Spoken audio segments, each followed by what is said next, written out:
شريك له شهادة النجاة في الأولى والمآل وأشهد أن محمدا به ومن تبعهم بإحسان إلى يوم المآل أما بعد فاتقوا الله أيها المسلمون وأيتها المسلمات رب الأرض والسماوات فإنه قد فاز المتقون يا أيها الذين آمنوا اتقوا الله حق تقاته ولا تموتن إلا وأنتم مسلمون. Alhamdulillah. Pondok pesantren Asy-Syaikhan. Kita izinkan Allah untuk sama-sama duduk menikmati indahnya taman-taman surga. Apa yang dimaksud dengan taman surga? Yang tahu tunjuk tangan. Ahsanta. Majelis ilmu. Masya Allah. Ini majelis ilmu ya? Masya Allah.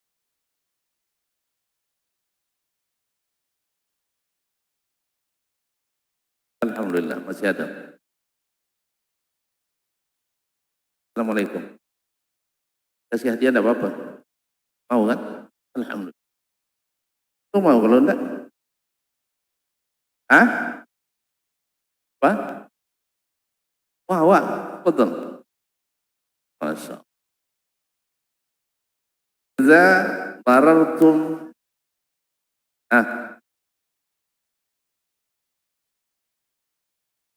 jemaah semua. Masya Allah. Saya ada. Alhamdulillah. Masya Allah. Amaratum bi rawdatin min riyadil ilm bi riyadil jannati farta'u. Bila kalian lewat di taman-taman surga, maka nikmatilah. Oleh sebab itu di sini, oh ya, Masya Allah, sudah. Tambah lagi, masuk ke mulut nanti, weh. Baik, sudah. Alhamdulillah. Kecil dan lurus ya. Baik.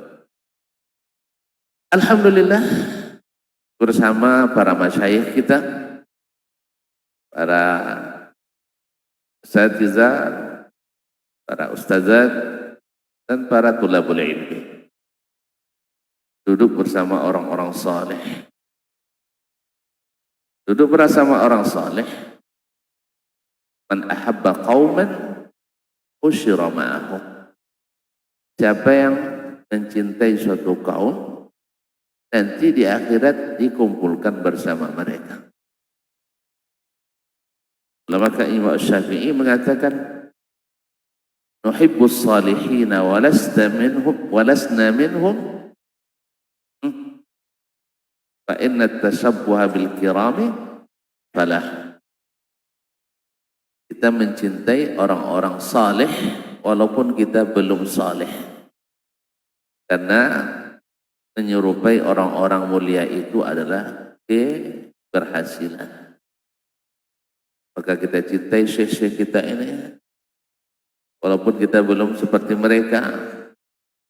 Mudah-mudahan di suatu hari nanti cinta itu bermanfaat, karena di antara syafaat di akhirat adalah orang-orang yang sama-sama duduk di majelis-majelis ilmu dan zikir seperti ini. Sekali lagi saya bersyukur karena saya diberi kesempatan. Kalau enggak, tidak dapat saya menjumpai tuan-tuan di sini. Terima kasih Ustaz dan kawan-kawan semuanya. Terima kasih Bang. Jazakumullah khairan. Salam dan salam kepada baginda Nabi alaihi salatu wassalam, yang Masya Allah diutus oleh Allah dengan membawa ilmu yang bermanfaat dan amal yang saleh. Ada yang tahu dalilnya? Yang tahu tunjuk tangan lagi. Nabi SAW diutus Allah membawa ilmu yang bermanfaat dan amal yang saleh yang membuatnya terangkat.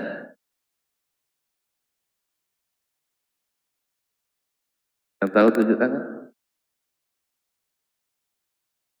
Berarti saya yang dapat.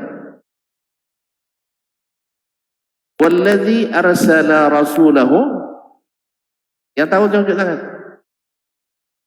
Walladzi, silakan. Terus? Kullihi. Ya, terus. Wa kafa.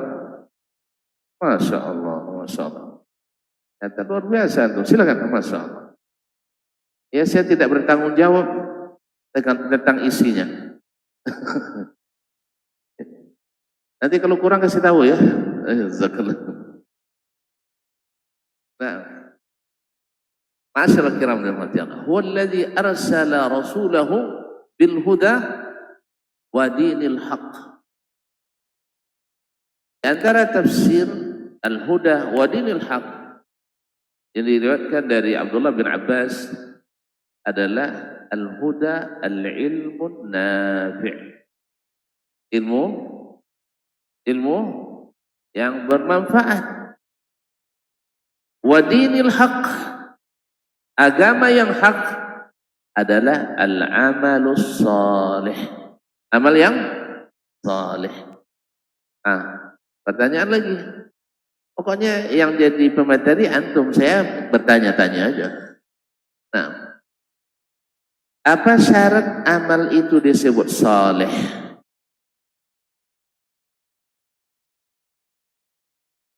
Apa syaratnya amal itu disebut salih? Masya Allah.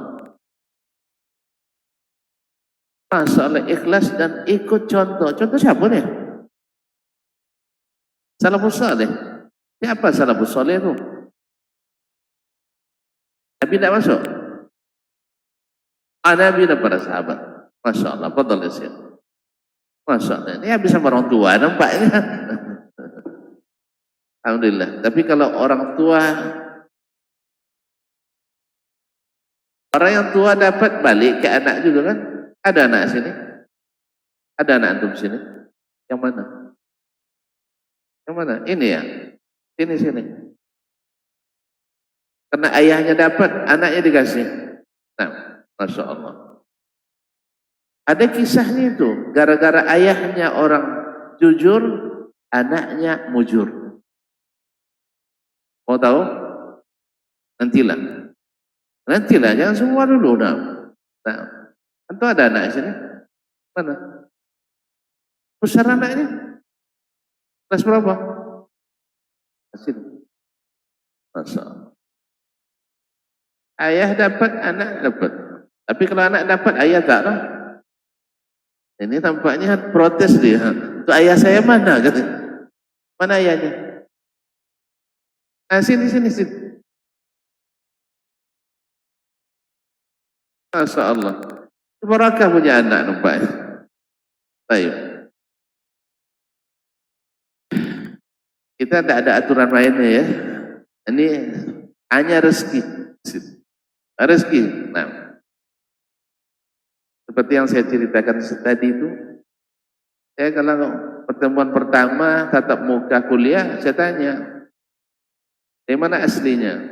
Bilang ke orang kampung saya misalnya, oh sekampung, kasih. Atau misalnya dari Lampung ustadznya, di mana Lampung? Di Banjaragung, kan harus seekor, kenal. Paman saya katanya, ayah kasih. Tapi tidak ada komitmen, itu faktor rezeki. Kalau ada, dapat, kalau tidak, jangan umpat. Baik kaum muslimin dan muslimat. Nabi diutus Allah membawa ilmu dan amal. Itulah sebabnya Nabi SAW, karena beliau yang menjadi pencetus, menjadi imamnya, wajarlah dia menjadi manusia paling mulia, paling tinggi. Dan Allah yang memberikan titel dan pangkat itu. Jadi tidak dengan mengajukan, mengupload data-data, sertifikat, tidak. Ya, karena Allah tak butuh sertifikat. Kita aja butuh sertifikat. Sama ya? Itu naik pangkat ya. Nah. Tapi Allah Subhanahu wa taala mengangkat bukan dengan kertas, tapi dengan amal nyata. Yang berilmu terangkat walaupun tidak ada kertas penghargaan.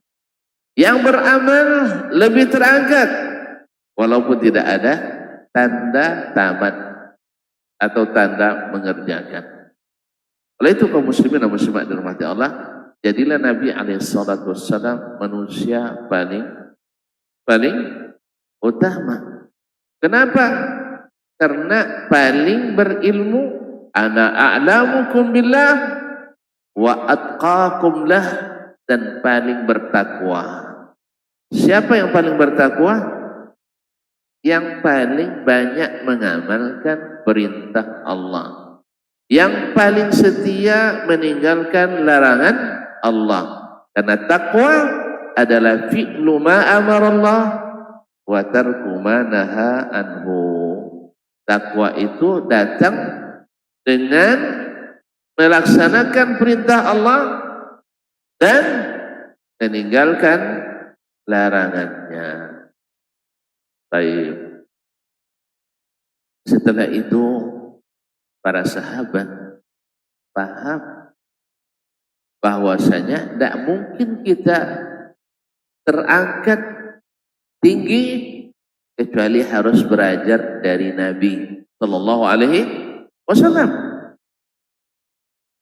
Maka siapa murid pertama Nabi? Yang tahu tunjuk tangan. Murid pertama Nabi. Antum lagi. Yang lainlah dulu ya. Nah.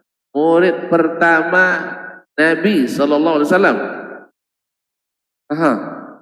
Abu Bakar. Terus?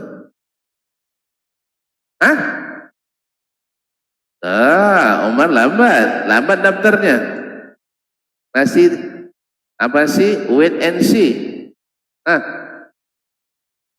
Ali, Mumtaz. Terus? Jangan lupa kekasih hatinya, tamatan jiwanya. Siapa?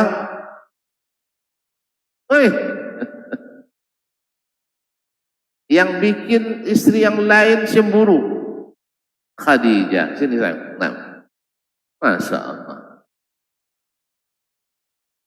Maka murid pertama Nabi SAW adalah Abu Bakar, Khadijah, Ali bin Abi Thalib radhiyallahu anhum ajma'in. Maka jadilah mereka manusia-manusia paling mulia. Karena apa? Murid angkatan pertama. Yang bersama Nabi SAW sejak dari awal.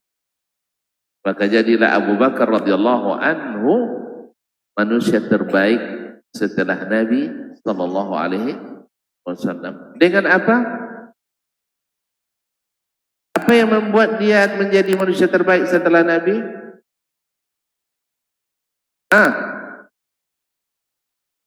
Orang yang paling dicintai oleh, kenapa paling dicintai oleh Nabi? Karena paling mengikut Nabi. Sini. Karena paling mengikuti Nabi Sallallahu Alaihi Wasallam dalam ilmu dan dalam amal. Masya Allah. Barakallahu fiik. Hayyakumullah. Dalam ilmu dan amal. Dalam ilmu dan amal. Khadijah menjadi manusia paling mulia karena mengikuti Nabi Sallallahu Alaihi Wasallam dalam ilmu dan amal. Ma'asyiral kiram dirahmati Allah Subhanahu wa taala, semakin banyak mengambil ilmu dari Nabi alaihi salatu wassalam, maka semakin tinggi derajat para sahabat radhiyallahu anhum ajma'in. Tadi ada yang bilang Umar, dan siapa bilang Umar tadi? Siapa bilang Umar tadi? Iya, Umar memang awalnya tidak menerima, tapi Nabi berdoa, mudah-mudahan Allah memuliakan Islam dengan salah satu dari dua Umar. Siapa Umar pertama?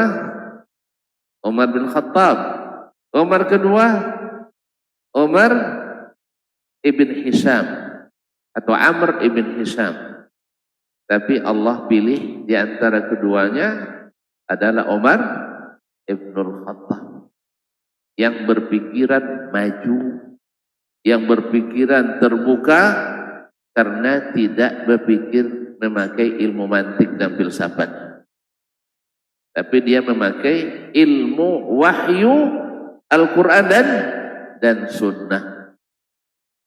Ada Umar belajar mantik, ada Umar belajar mantik, belajar filsafat.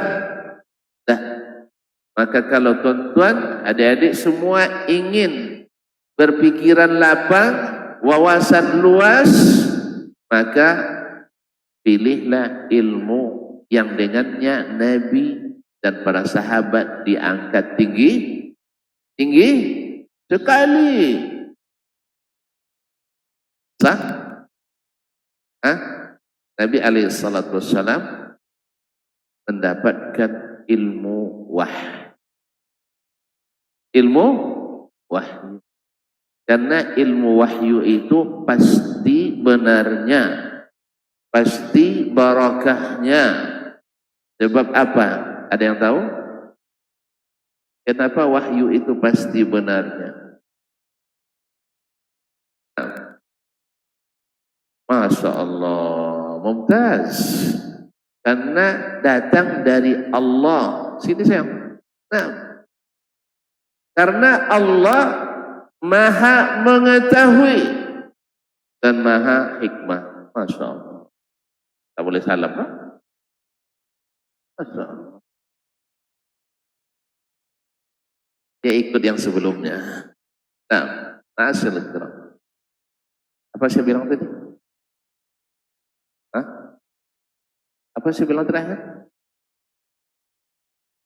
Kita lupa semua gara-gara amplop nih. Kita simpan aja ya.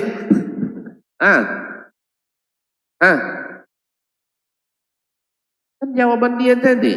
Kenapa wahyu pasti benar semuanya? Karena datang dari yang maha benar, yang maha mengetahui, yang tidak ada satupun tersembunyi daripadanya.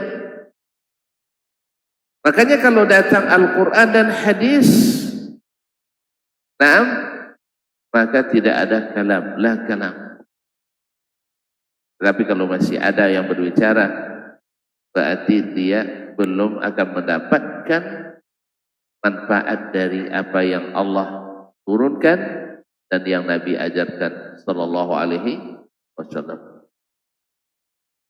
Oleh itu kaum muslimin, dari sejak awal lagi, karena mereka paham, para sahabat itu paham bahwa yang dibawa Nabi ini tak didapat dari pemikiran siapapun.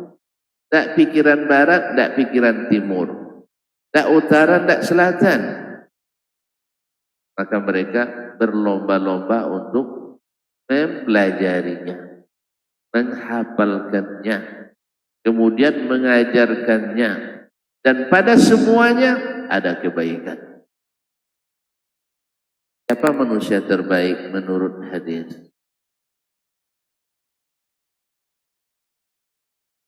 Siapa manusia terbaik ilmunya menurut hadis? Apa dalilnya?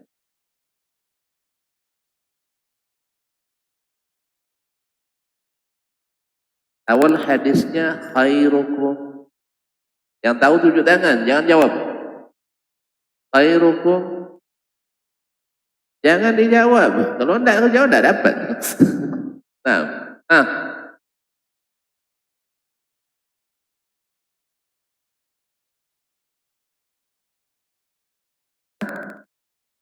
Nah, itu merubah-rubah hadis itu. Khairun nas anfa'uhum linnas. Kawan nanti sawak pula dia. Khairukum bukan khairun nas.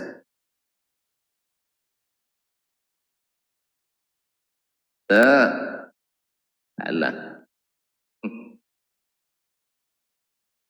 Mumtaz. Masya Allah. Ya dapat, ayah dapat juga lah. Nah, sekarang enggak lagi ya. Boleh dua, Ustaz. Boleh dua lah, silakan. Masya Allah. Ya, apa berdua? Langsung dua dapat? Enggak. Maksudnya dua dengan yang tadi? Dah, nanti yang lain ya. Masya Allah. Ya. Mau lagi saya? Mau ambil lah. Ini. Silakan. Masya Allah. Barakallah. Khairukum man ta'allama al-Quran wa 'allamahu. Sebaik-baik kamu adalah yang belajar Al-Quran dan yang mengajarkannya. Subhanallah. Iya. Sebaik-baik manusia adalah yang mengajarkan Al-Quran. Tadi kan sudah bilang kita, siapa manusia terbaik? Nabi Muhammad sallallahu alaihi wasallam. Kenapa? Karena dia mengajarkan Al-Quran. Jadi ketika dia bilang khairukum man ta'allama Al-Quran, dia sendiri belajar Al-Quran. Siapa gurunya? Jibril alaihissalam. Jibril pandai bahasa Arab?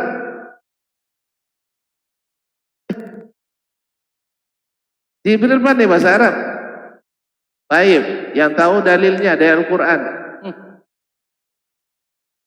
Jibril pandai bahasa Arab? Iya, apa dalilnya?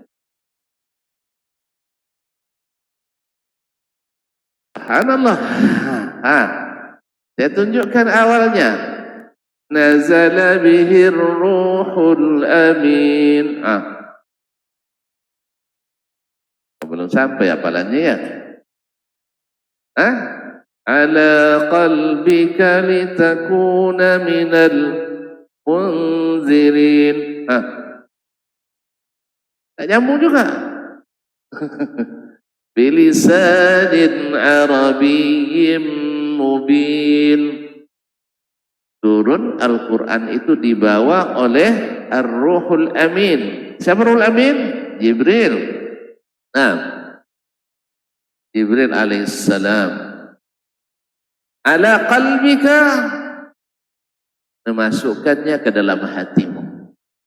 Litakuna minal munzirin, supaya kamu menjadi salah satu dari nabi yang memberi peringatan. Dengan apa?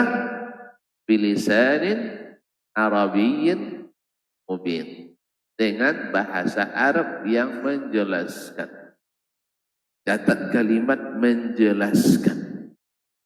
Bukan bayyin saja, tapi mubin. Ini ahli lughah menyebutkan. Kalimat mubin menandakan bahwa Al-Quranul Karim adalah mudah untuk dipahami. Apa sebab? Karena kalimat mubin artinya menjelaskan. Perkataan tidak disebut dengan mubin kecuali melengkapi dua syarat. Tak dikatakan perkataan itu menjelaskan kecuali dengan dua syarat. Yang tahu silakan. Apa syaratnya? Suatu perkataan itu disebut dengan mubin, jelas menjelaskan, suci mensucikan. Apa syaratnya? Ya, ini memang orang-orang paham bahasa Arab ini ya. Baik. Baru dikatakan mubin dengan dua syarat. Satu, yang berbicara bisa mengungkapkan apa yang dia inginkan. Baik. Berarti yang berbicara mesti tahu atau sanggup mengungkapkan apa yang dia inginkan. Baik, yang berbicara dalam Al-Quran siapa? Allah. Allah pandai tidak mengungkapkan apa yang dia inginkan? Pandai? Pandai tidak? Pandai. Bisa. Karena ala kulli syai'in hadir. Bahkan bahasa kita itu Allah yang ciptakan. Allah pandai bahasa Lampung? Hah? Ya tahu dia bahasa Lampung. Masa tidak? Karena bikulli syai'in alim. Mengetahui segala sesuatu. Nah, berarti Allah dengan bahasa apapun bisa mengungkapkan apa yang dia inginkan. Apa yang dia kehendaki. Nah, Al-Quranul Karim adalah risalah Allah kepada kita yang diturunkannya supaya kita dengarkan beritanya lalu kita yakini, atau kita terima perintahnya kita laksanakan, atau kita dengar larangannya kita jauhi, atau ada anjuran yang kita teladani. Itu syarat berapa? Yang pertama. Syarat yang kedua adalah bahwasanya yang mendengarkan mampu memahami apa yang dikatakan. Nah, sekarang Al-Quranul Karim dipahami dah oleh orang Arab. Orang Arab paham tak dengan Al-Quran? Apa buktinya? Apa buktinya mereka paham? Mereka laksanakan, mereka kerjakan dan dapat predikat radhiyallahu anhum. Sah? Sahih? Allah ridha kepada mereka wa radu anhum. Mungkin tak mereka kerjakan tak paham tapi dapat titel radhiyallahu anhu? Mungkin? Tak mungkin. Berarti mereka paham dengan Al-Quranul Karim. Karena yang mengatakannya adalah Ar-Rabbul Karim, Allah Subhanahu wa Ta'ala, bilisanin Arabiyyin mubin. وَمَا أَرْسَلْنَا مِنْ رَسُولٍ إِلَّا بِلِسَانِ قَوْمِهِ. Sambung. وَمَا أَرْسَلْنَا مِنْ رَسُولٍ إِلَّا بِلِسَانِ قَوْمِهِ. Ada yang tahu? إِلَّا بِلِسَانِ قَوْمِهِ لِيُبَيِّنَ لَهُمْ. Allah tak mengutus seorang rasul pun kecuali dengan bahasa kaumnya. Untuk apa? لِيُبَيِّنَ لَهُمْ. Supaya dia jelaskan kepada mereka. Lalu setelah jelas baru ada keputusan fayudhillullahu may yasha. Setelah jelas maka Allah sesatkan siapa yang dia kehendaki. Wa yahdi may yasha. Dihukum dapat hidayah siapa yang dia kehendaki. Kalau belum jelasnya mana yang benar, mana yang salah, tak ada keputusan. Tak ada mana yang sesat, mana yang dapat hidayah. Jadi kalau ada orang tak bisa mengatakan yang salah, tak bisa mengatakan yang benar, itu bukan karena hebat, justru karena kurang ilmu. Ini benar Ustaz, itu boleh juga. Yang ini sah juga. Padahal yang satu bilang batal, yang satu bilang sah. Kok dua-duanya benar? Jelas? Tak boleh menyalahkan, berarti ilmu belum jelas. Tapi bagi yang jelas, akan jelas mana yang sunnah, mana yang non, mana yang sunnah, mana yang non sunnah. Mana yang mukmin, mana yang kafir, mana yang muwahhid, mana yang musyrik.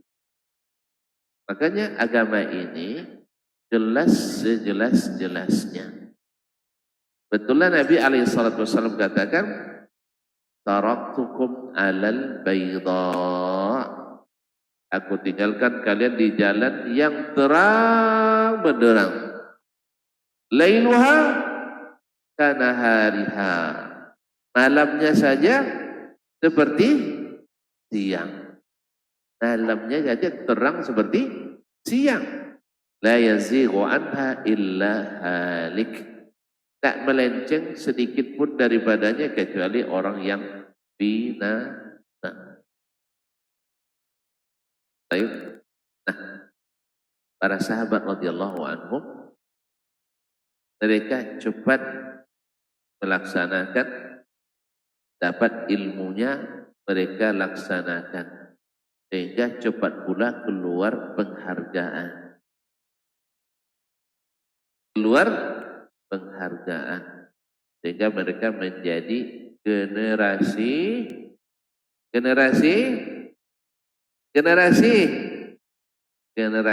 emas.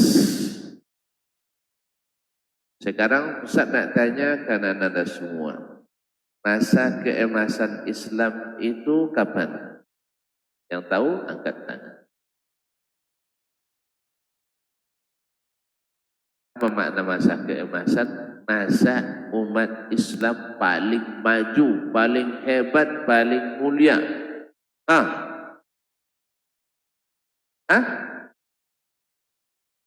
Masa Nabi dan para sahabat mumtaz. Ada dalil?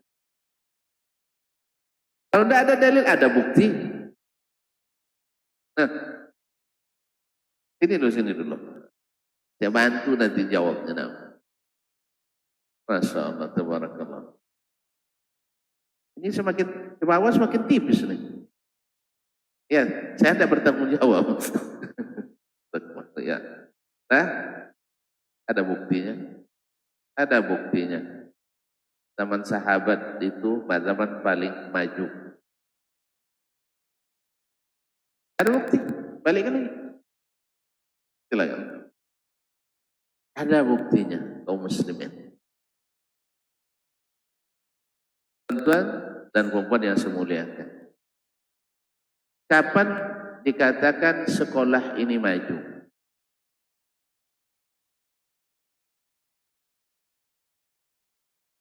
Ada diam.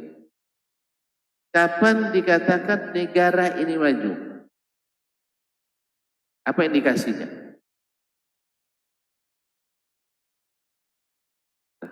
Kalau gitu saya lagi yang jawab nampaknya. Baik. Setiap sesuatu itu ada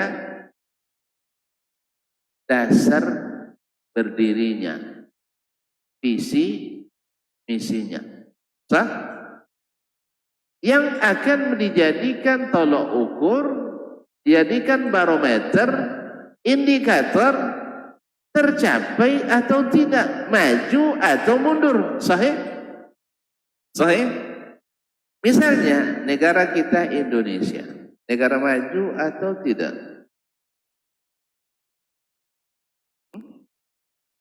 Ada yang bilang tidak, ada yang bilang iya. Mana yang betul ini? Anak sama ayah tidak sama pendapatnya. Kenapa? Kalau banyak utang tidak maju? Tak bisa dijadikan utang, karena utang bukan masuk dalam visi misi.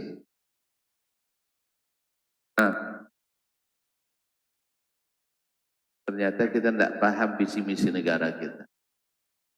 Itulah makanya banyak yang protes tidak jelas. Banyak pula yang bicara tidak jolly. Kritik tidak jelas. Tuan-tuan dan perempuan, negara ini dibangun atas dasar apa? Tak tahu dasar negara dong Pak, ya orang tidak. Apa dasar negara kita? Ah, Pancasila. Kalau tuan-tuan nak tahu negara kita dalam keadaan baik-baik saja, maju atau tidak, coba ukur dengan Pancasila. Kira-kira maju enggak? Ah, belum. Alhamdulillah, saya setuju. Jauh panggang dari api. Sila pertama, ketuhanan yang Maha Esa. Artinya, bangsa Indonesia harus menegakkan tauhid. Sekarang tercapai atau belum?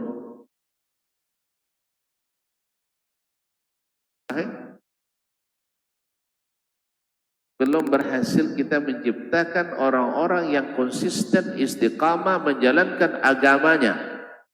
Tergantung agama terserah. Karena kita negara yang paling banyak muslim, tentu orang Islam yang jadi pencontohan utama. Umat Islam konsisten tidak dengan agamanya? Tidak usah jauh-jauh dulu. Yang sholat dengan yang tidak sholat, mana yang lebih banyak? Berarti masih belum maju. Di sila pertama dah kena. Sila kedua, kemanusiaan yang adil dan beradab. Dah tercapai? Weh, enggak juga ya? Subhanallah. Subhanallah kaum muslimin dan muslimat. Semakin hari kan justru semakin parah kita. Adab itu semakin parah. Jadi hormat menghormati itu semakin jauh panggang dari api. Yang ketiga, persatuan. Nah, gimana Bang? Persatuan kita. Sampai yang kelima, keadilan sosial bagi seluruh rakyat Indonesia. Sudah?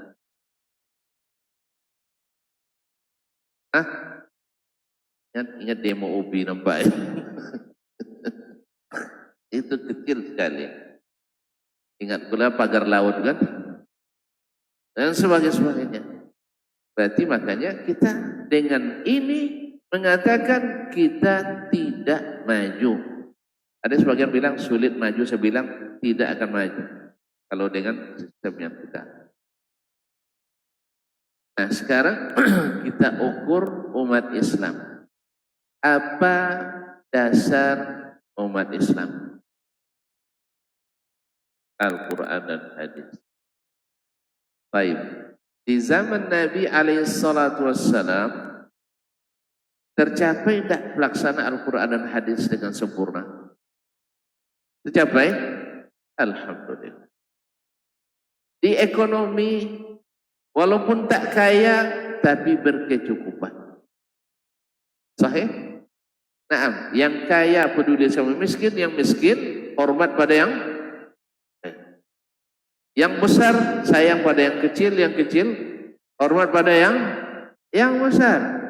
Di pendidikan ilmu kita sebagian dari yang nampak di dunia saja. Tapi di ilmu di zaman Nabi, yang tidak nampak pun mereka ketahui. So, ilmunya tak terbatas dengan kolong langit, tapi sampai ke atas langit. Kita sekarang banyak yang mengingkari ilmu di atas langit. Jadi, maka zaman keemasan Islam adalah zaman Nabi dan para sahabatnya. Persatuan dan kesatuan, jangan tanya.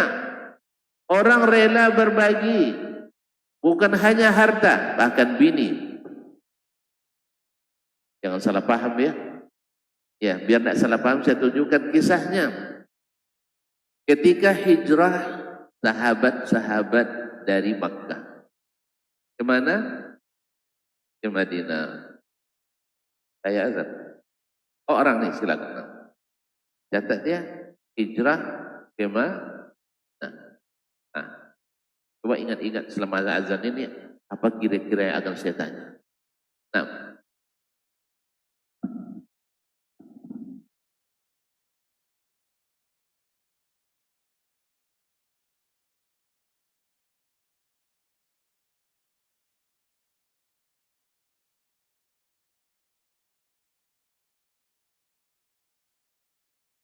الله أكبر الله أكبر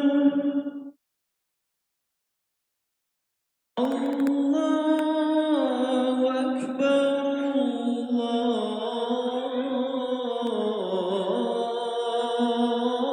الله أكبر أشهد أن لا إله إلا الله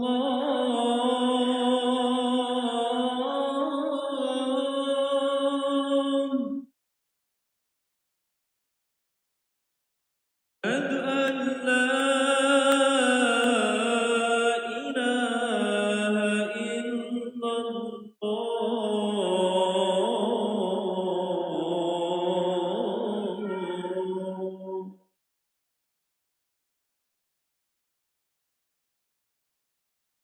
أشهد أن محمدا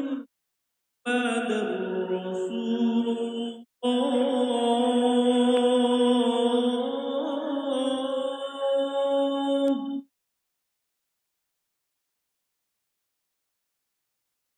أشهد أن محمدا رسول الله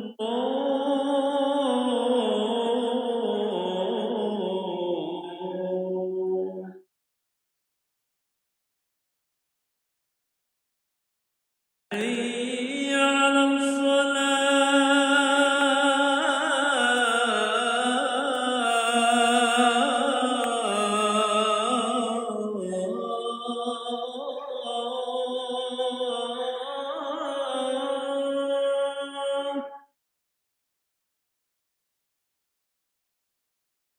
حي على الصلاة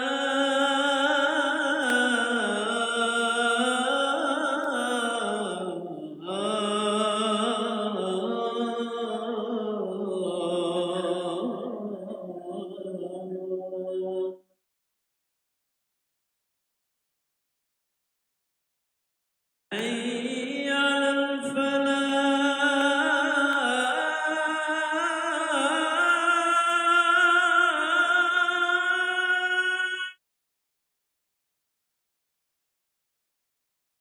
حي على الفلاح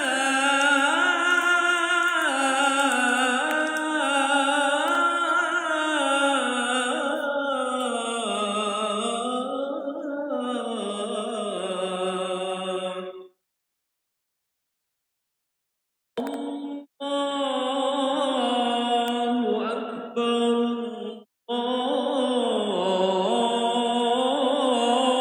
أكبر لا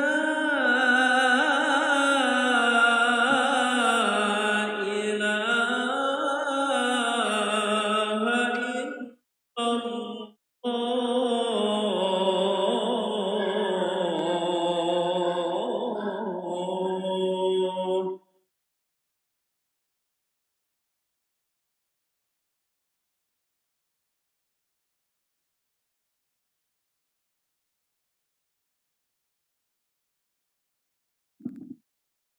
Baik, kita lanjutkan sekitar 2 menit ke 10. Ya, 15 menit. Baik, mudah-mudahan bisa tercapai. Jadi ketika para muhajirin hijrah ke Madinah,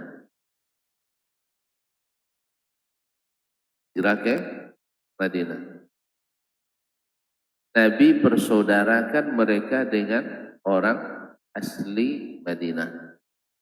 Disebut dengan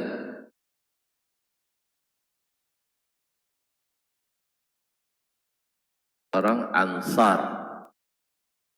Orang Ansar. Allah yang sebutkan sendiri. Bukan mereka yang buat laporan lagi. Allah yang sebutkan diri. Yuhibbuna man hajara ilaihim.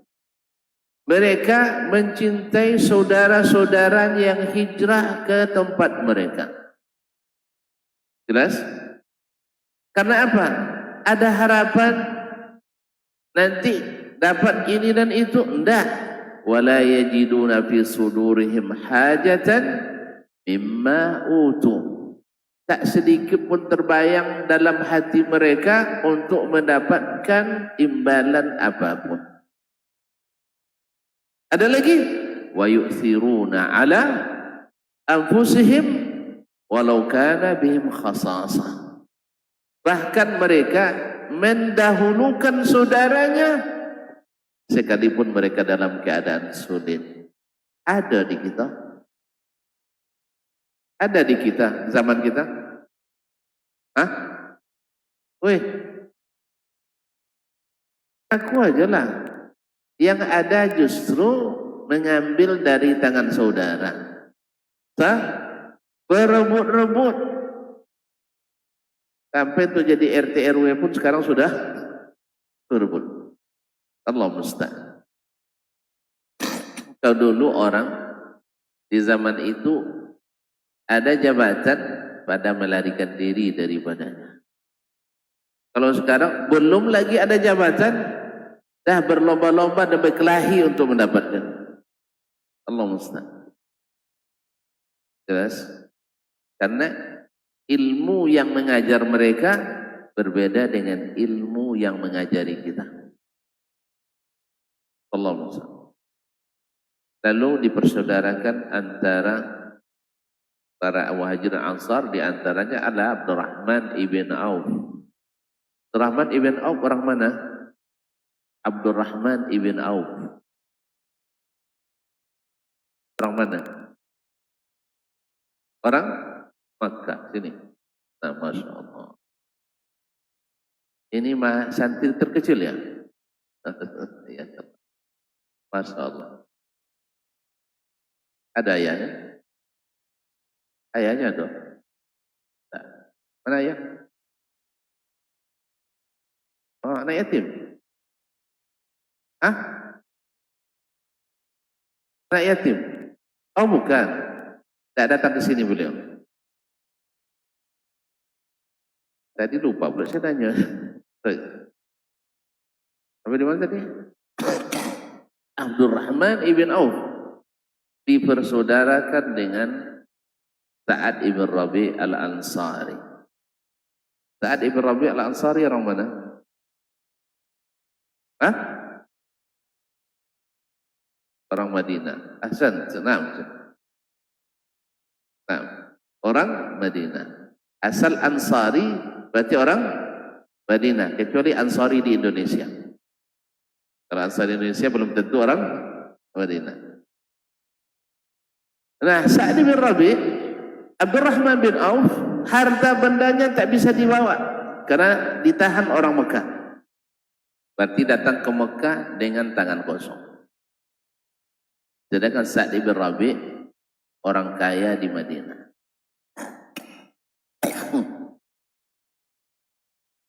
Punya dua kebun kurma yang sangat terkenal.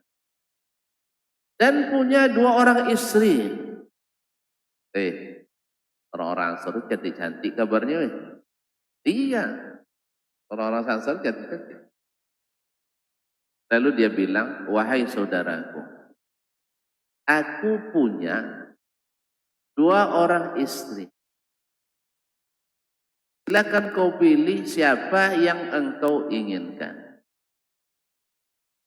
Yang saya maksud tadi. Punya dua orang istri, pilih mana yang kau mau. Nanti aku jatuhkan cerai, habis iddahnya kamu nikah. Awak kalau ada, ambil yang tua, ada bagus tuh. Kalau kita, saya punya dua istri, ambil yang tua sama kamu ya, ada bagus tuh. Ini enggak, silahkan pilih.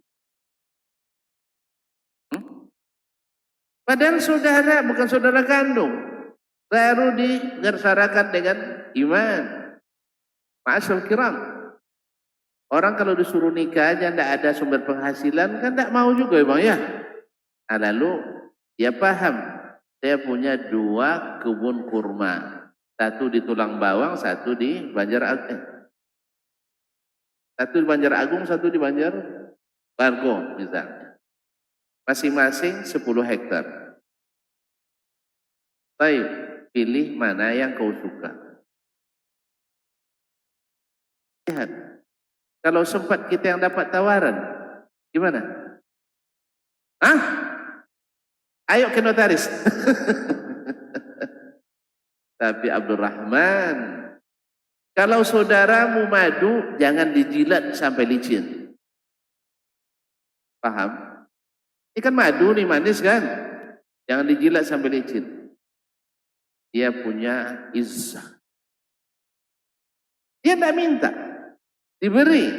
Tak pakai proposal, tapi diantarkan. Tapi dia juga izzah. Jaga hati saudaranya. Dia bilang, barakallahu laka di ahlika wa malik. Semoga Allah berkahi keluargamu, istrimu, dan hartamu. Mohon maaf, saya membutuhkan jalan ke pasar. Dullani ala suq. Tunjukkan saya jalan ke pasar. Lebih baik saya berusaha sendiri daripada menceraikan istri orang. Ini hendak nambah bini kawan, ada kode-kode pula. Rumput tetangga lebih hijau dari buah. Ini hendak diberikan, hendak dia jaga hati orang. Awal kita mungkin ikhlas, tapi ketika ada rasa kurang di rumah, mulai teringat, kenapa boleh dikasih dulu kan itu kan? Nah, jadi Abdurrahman menjaga itu, maka jangan berikan itu kepadaku. Terima kasih, kau sudah dapat niat dengan pahala dengan niatmu, tapi saya butuh jalan ke asal. Inilah ilmu pendidikan Nabi alaihissalam. Orang mengutamakan kita, kita pun mempertimbangkan orang. Ada nggak ilmu itu hari ini kayaknya? Sulit. Tak ada yang mempertimbangkan kita, tak ada pula yang menawarkan sama kita. Ya, orang tuh tahu kalau tawar pasti belum lagi tawar dan diambilnya. Apalagi sudah ditawarin. Arti inilah masyarakat yang dididik dengan pendidikan ilmu yang dia wahyu tadi. Di ekonomi mantap, di keamanan jangan tanya lagi.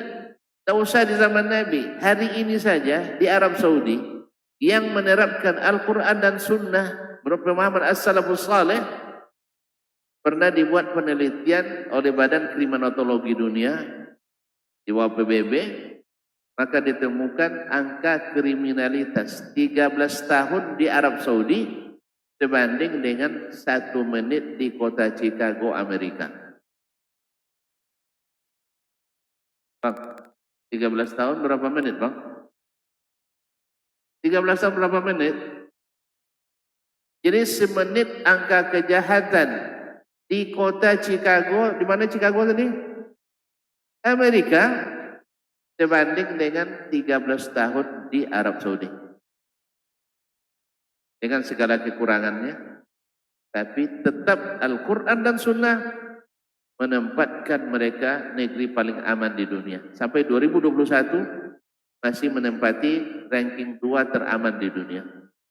2022 saya tidak tahu, 2023 saya belum tahu, 2024 juga belum dapat, 2025 saya juga belum melihat. Tapi sampai 2021 masih negeri nomor 2 teraman di dunia. Nomor 1? Tak. Amsterdam tak negara dong. Itu kota, negara.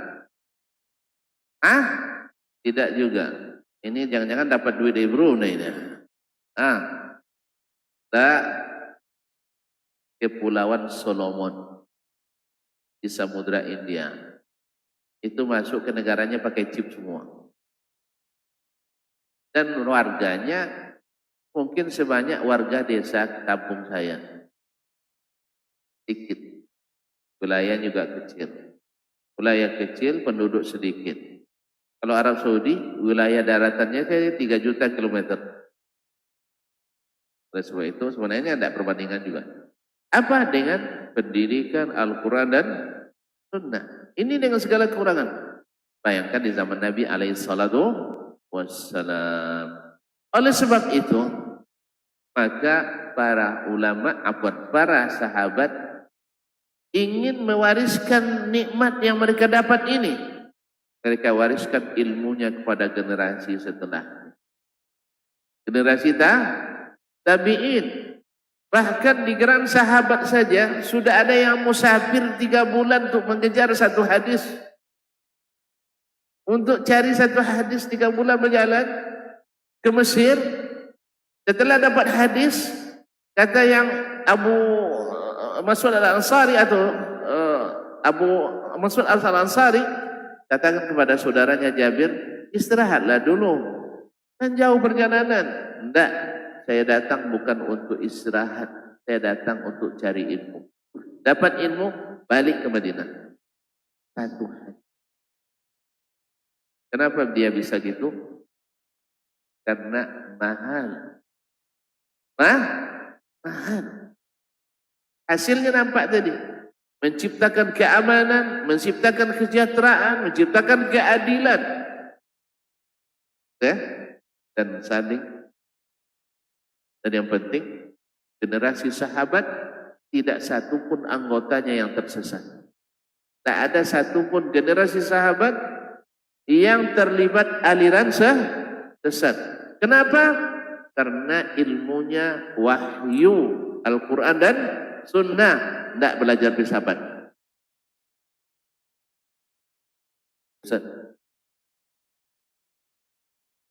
Sebenarnya saya ingin bicara panjang lagi. Takut nanti bisa saya diperpanjang lagi. Kita kan baru cerita sama-sama sahabat menuntut ilmu. Mereka Abu Hurairah misalnya sampai tak sempat mengerjakan pekerjaannya karena mengikuti Nabi alaihissalatu wassalam untuk dapat hadis-hadis Nabi. Dan dengan doa Nabi alaihissalatu wassalam untuknya, kemudian usahanya tidak kenal siang dan malam, lalu tercatatlah Abu Hurairah sebagai sahabat yang paling banyak meriwayatkan hadis dari Nabi alaihissalatu wassalam. Tahu tidak adik-adik kalau belajar hadis itu apa hasilnya? Dengar satu hadis saja, lalu dihafalkan, lalu disampaikan, nanti wajahnya berseri-seri di akhirat. Kalau satu hadis, bagaimana dengan 1000 hadis? Bagaimana dengan 1000. Makanya banyak kisah para ulama mencari hadis. Seperti Abu Tahir As-Silafi berjalan 35 hari, 35 malam tak pakai sandal di musim dingin demi mencari hadis. Coba jalan di musim dingin tak pakai sandal. Weh, tak pernah coba kan? Ini kan tak ada musim dinginnya. Nah, musim hujan lah 35 malam tak bersandal. Untuk cari ilmu. Makanya jangan nangis-nangis. Dari Banjar Agung ke Banjar Margo aja dah nangis. Tak ada cerita. Oh, kami masih kecil Ustaz. Tahu tak kan kalian? Abdurrahman ibn Abi Hatim pergi dengan ayahnya kemana-mana nuntut ilmu. Ketika haji di Zulhulaifah, mimpi balik. Tahu mimpi balik? Mimpi naik pesawat. Tak tahu juga ya. Mimpi naik pesawat. Nah, berarti kecil apa besar dia? Kecil. Imam Asy-Syafi'i umur 9 sudah diantar ke Mekah untuk menuntut ilmu. Jangan katakan saya masih kecil. Ada Imam Syafi'i nangis? Makanya dia jadi ilmu itu menjadi nasab terpanjang di dunia. Orang awam tak mengenal ayah Syafi'i, tapi namanya sampai ke Indonesia, sampai ke Tulungagung ini. Apa namanya? Tulungagung. Banjar Margo ini. Sampai nama Ahmad bin Hambal ke sini, sah? Sah? Nah, karena apa? Karena ilmu. Dan alhamdulillah saya dipanggil ke sini juga karena sedikit ilmu. Coba kalau banyak lebih lagi kan? Nah ini karena sedikit kali aja dipanggil, besok enggak lagi. Jadi kaum muslimin dan muslimat dirahmati Allah SWT. Saya tutup dengan sebuah kisah. Karena tadi suka berkisah. Ya, seperti disebut oleh Al-Khatib Al-Baghdadi dalam Al-Faqih wal Mutafaqih. Ada seorang anak muda bertekad menuntut ilmu dengan target tertentu. Oh, saya harus menguasai ilmu semuanya dalam bab fikih. Pergi dia ke Baghdad. Dia dari Dinawar. Orang kita menyebutnya Dainur. Yang benar adalah Dinawar.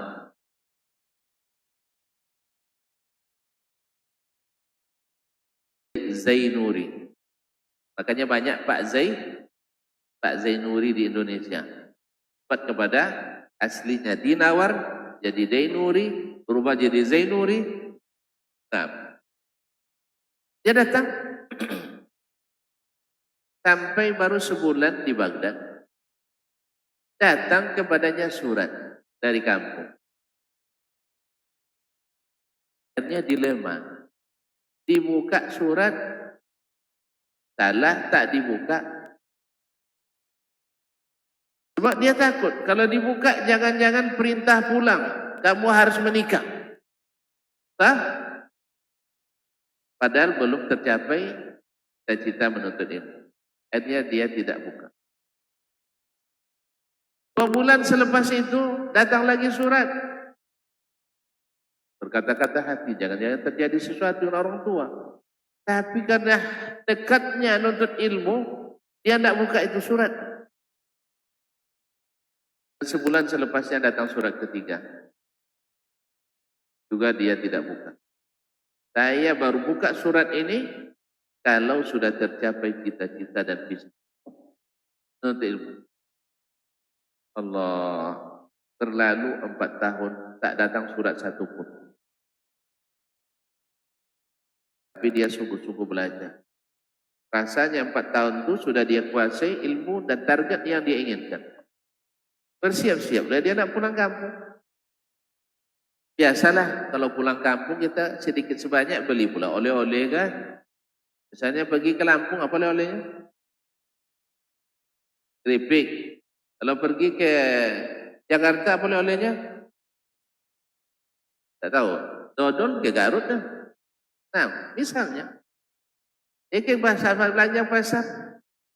Pas di pasar, mau mulai terlihat ibu-ibu jualan sayur, sedang diskusi masalah fikih. Kalau aku fikih, dan dia belum memahami masalah itu.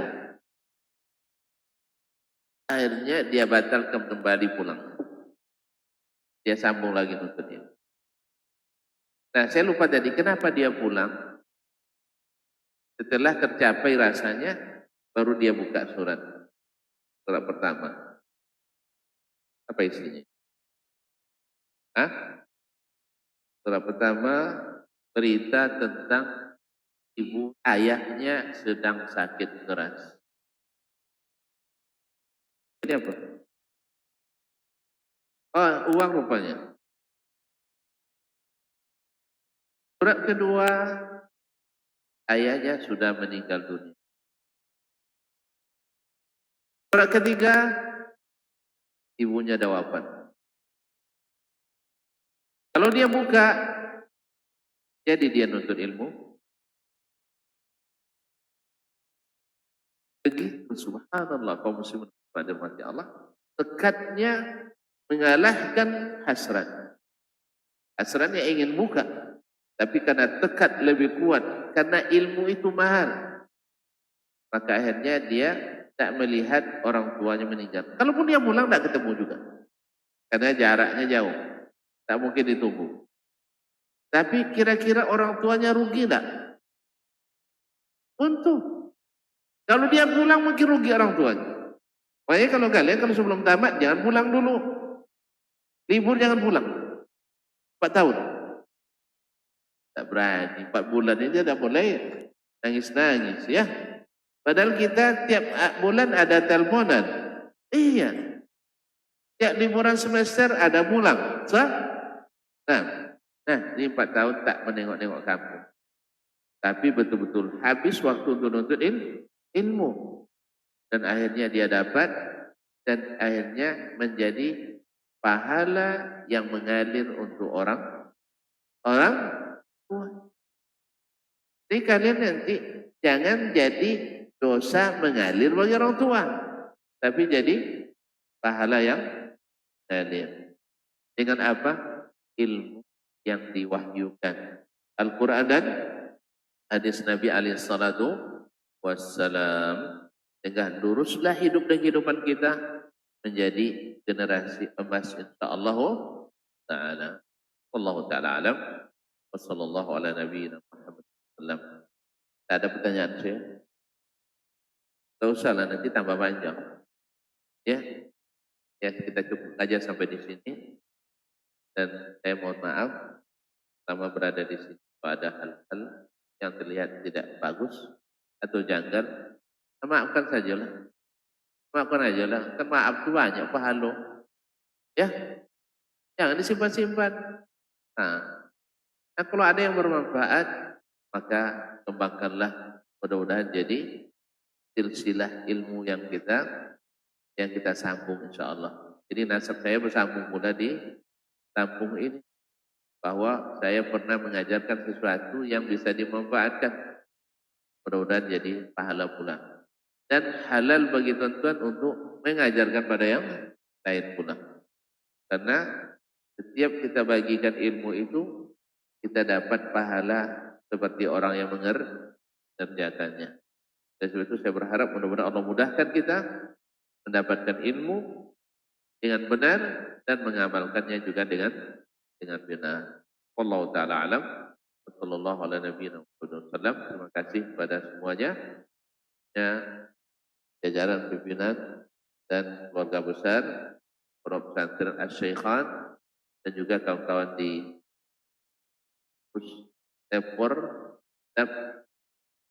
Pordap Sudan, Forum Pendidikan dan Dakwah Sunnah di Lampung. Semoga Allah berikan taufik kepada semuanya dan juga kepada orang-orang tua saya di sini yang telah Masya Allah dengan sangat antusias untuk meramaikan dan menggiatkan kegiatan ini. Semoga tak satu pun kita kecuali mendapatkan bagian terbanyak dan terbaik dari Allah Subhanahu wa Ta'ala. Dan juga adik-adik, doa berikan taufik, mudahkan untuk tidak menangis. Untuk senantiasa semangat ya. Karena semangat ini akan membuat kita ringan dalam menuntut ilmu. Mudah nanti selesai di sini bisa ke tempat yang lebih jauh, yang lebih luas, menuntut ilmu, ke Madinah bisa, boleh ke Madinahnya, atau ke manapun yang Allah berikan izin kita untuk mendapatkan ilmu yang bermanfaat dan amal yang saleh. Terima kasih. Wallahu ta'ala alam. Wassallallahu ala nabiyina Muhammad. Subhanakallah bihamdik. Asyhadu an la ilaha illa anta astaghfiruka wa atubu ilaik. Wassalamualaikum warahmatullahi wabarakatuh.